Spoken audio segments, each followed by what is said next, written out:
Hello. I'm going to start off with the introduction. Question 1. We all use the quote, "Good breeding, fashion, dancing, dressing, play are the accomplishments we should desire." Obviously, Finch was saying here that society that they lived in back then was only about that women could only dress nice, take care of the house. They were not supposed to read or write or anything like that. Finch was trying to describe how preposterous it would be for women to write, read, etc., because that was just the time that they lived in. Question 2. Finch was obviously talking about Deborah.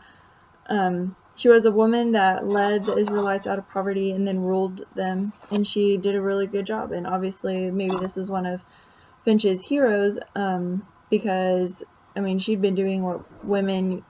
she's an example of what women could be doing now. I mean, they were doing it back in the biblical times, and I think that was also one of her points was, you know, women have been being awesome since a long time, and that they're way more capable than what men think.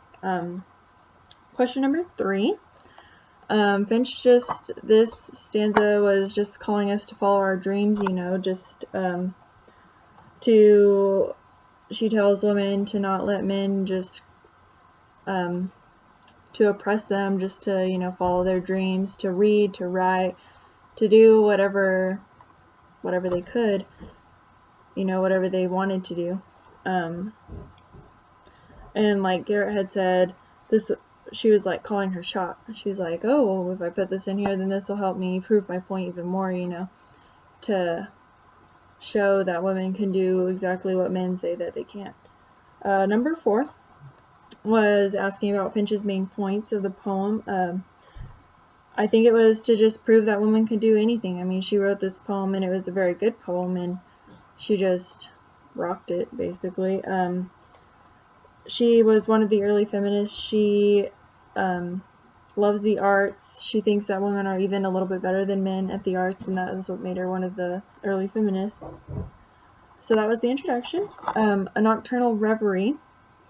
All three of us really realized the comparison between day and night, and how day was like really chaotic, and she explains it as the tyranny of man, and so it was just really oppressing for women to just enjoy the day. And so then she went on to compare night to women, you know, peaceful, renewing, and just like really without the presence of men there. It was just a nice time. Also, she compared men to like clunky big animals like horses and just chaotic animals, and compared women to little birds and joy, and that's just how she viewed women, you know, as maybe people that could bring peace and joy to the community, and just like men couldn't do. And so that was our point of that one that we gathered, and it was just pretty good. We agreed on most things.